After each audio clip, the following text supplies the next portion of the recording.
The federales have raided the home of 26-year-old Polymarket CEO Shane Copeland. I wonder why they would do that. Let's talk about it. How's everybody doing? My name is Anthony Brian Logan, and today we got to talk about the federales raiding the home of 26-year-old Shane Copeland, who is CEO of Polymarket. Now, this is a gambling website on which you can bet on the election. Now, I have not used Polymarket, but I've seen that they had the election called way ahead of time, because you're able to bet on the election way beforehand. The market said that it was going to be Trump, and it was Trump. Now, I use a website called Kalshi, which is similar. I placed my bet and I cashed out. Hey, as soon as my man came across the stage, I was like, okay, I'll give it 24 hours.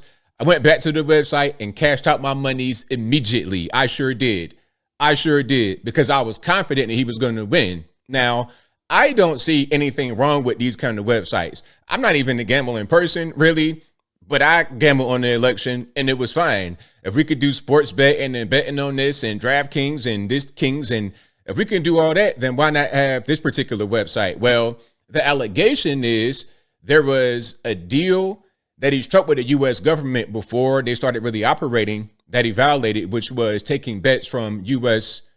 customers.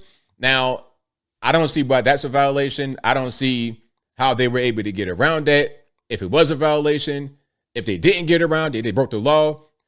That's the allegation. And the CEO doesn't really see it that way. He sees it as a government getting in the way of doing business. And before I go any further, let's get to the clips. First, we're going to kind of outline what happened. Then we're going to get into an opinion from Kevin O'Leary to give a little bit more detail on it. And of course, I will link to everything in the box. But without further ado, let's go ahead and roll it.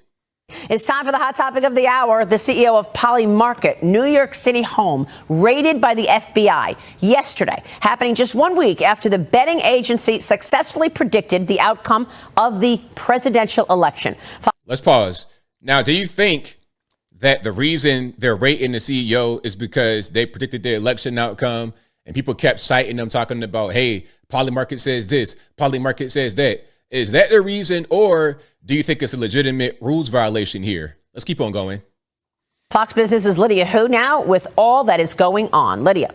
Yeah, good morning there, Maria. This happened yesterday morning. The FBI raided the Manhattan home of 26-year-old Polymarket CEO Shane Copeland, taking his cell phone and electronic devices from his apartment. That raid, as you mentioned, comes after the crypto predictions betting platform correctly predicted Donald Trump's victory last week, contrary to opinion polling. A spokesperson for the company called the raid, quote, obvious political retribution by the outgoing administration. And Copeland, the CEO, added this in an X post for himself, quote, it's discouraging that the current administration would seek a last-ditch effort to go after companies they deem to be associated with political opponents. The incumbents should do some self-reflection and recognize that taking a more pro-business, pro-startup approach may be what would have changed their fate this election. Now, the FBI and DOJ did not immediately respond to our request for comments, but the agencies are reportedly investigating Polymarket for allegedly accepting trades from U.S.-based users. As you know, election betting was legalized in the U.S. just this year by a court ruling, but Polymarket is not licensed with the Commodities Futures Trading Commission. The platform is not supposed to be available in the U.S., according to a settlement it reached with the government 2 years ago. But Polymarket gained a lot of attention in this election cycle. Around $3.5 billion were wagered on the presidential election. And Maria, it also got the platform investment from Republican billionaire Peter Thiel, who supported Trump back in 2016 and has also mentored J.D. Vance. Now, since the election, $3.5 billion is a big amount of money. And they said there was a big whale, a whale that's like the heavy hitter, the high roller that put a lot of money into it. I'm not sure what the exact number was, but the whale reportedly made a lot of money from this. Questions have been raised about some of the betting activity on Polymarket. One anonymous user reportedly cashed in huge over Trump's victory. He was known as the Trump whale and reportedly made a profit of $85 million by betting Trump would win both the presidency and the popular vote. The company says that he is a French national. Maria. Well, there you have it. I mean, hey, it is what it is. That's the way gambling works, right? Sometimes the the House loses. Now, we still got Kevin O'Leary coming up, but first, a word from our sponsor. Today's economic environment is still very stressful for a lot of us. But with the Fed finally dropping rates, there is no better time than now to put you and your family in a better financial position. If you're a homeowner, American Financing is helping thousands of families just like you who have been putting everyday expenses on credit cards get out from underneath that debt by tapping into their home's equity. American Financing is saving their borrowers over $800 a month on average. $800 a month is like a $10,000 a year raise at work. And it costs $0 to find out just how much you can save. They're closing some in as little as 10 days. If you start today, you may not have to make next month's mortgage payment. There is no better time than now. Turn the situation around. Call American Financing today. That's 866-890-9313. Again, that's 866-890-9313. Or visit AmericanFinancing.net/Logan. NMLS 182-334, NMLSConsumerAccess.org. All right, let's go here. Okay, here's Kevin O'Leary talking about the situation, saying that the young man might need a good lawyer because he may have messed up potentially. Kevin O'Leary with us this morning. Kevin, I want you to address this subject. Do you believe that the raid was part of a legitimate investigation into manipulation, or was it political retribution? No, not at all. The rules are very, very plain and transparent about online gambling and betting.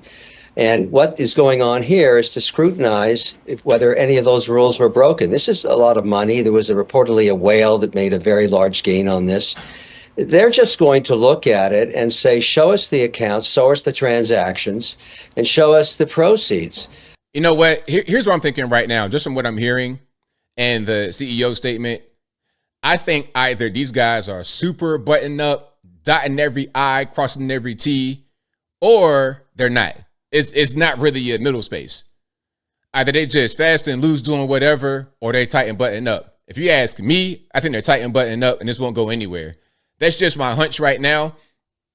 Although there could be something here, there might not be anything. It might just become a court case, like a court battle. The use of funds transferred in, transferred out, and it's all online. It's all on the blockchain. They'll be able to do this in a matter of a week or so to see if this company, in fact, broke the rules.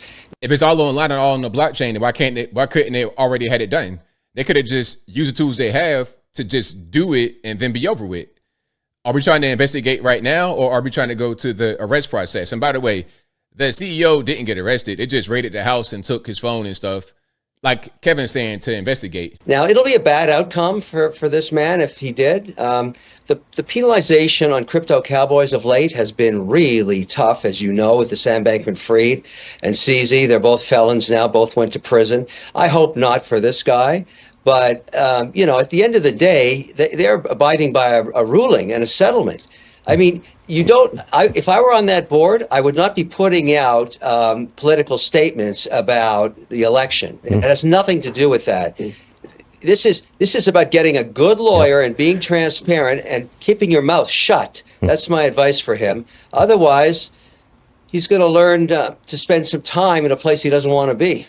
Ouch. All right, Kevin. The Bitcoin, huge run since. All right, now to get into Bitcoin, all that kind of stuff. I'm not really a crypto guy. Shout out to all the crypto bros out there.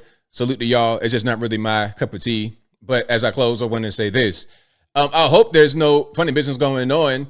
I think they'll be okay because, again, I use Kalshi and it's the same thing. Really, it's, you could bet on the election. You could bet on odds of this happening, that happening. I bet, won, got my money, and that was it. So I think it's in the same category. Although Kevin was saying that there was a settlement 2 years ago and they're operating off of that. I wonder what the specific rules of the settlement are. Can we just go through it with a fine-tooth comb to see if there's anything that's been violated that can send him to prison? Did he find a loophole there? I think ultimately he's going to succeed, but it might be a court battle.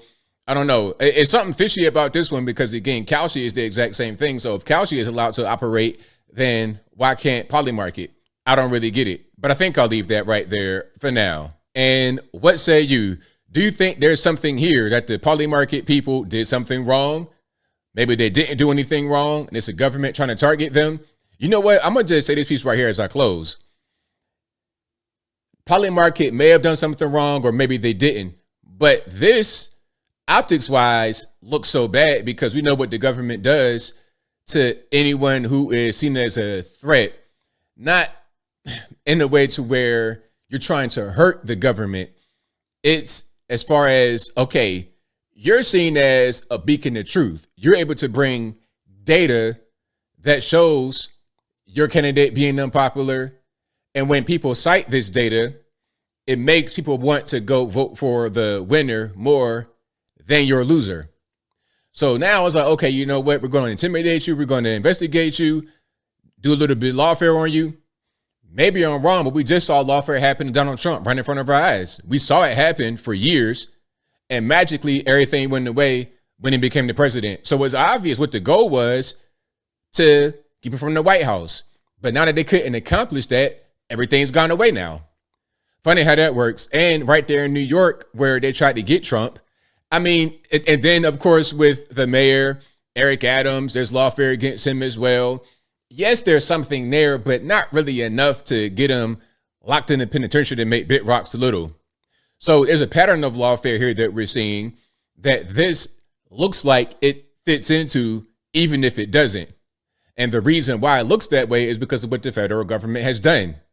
It's just that simple. But whatever your thoughts are, please let me know in the comments below. And that's all I got to say for this video. If you like what you heard, please comment, rate, share, and subscribe. Peace.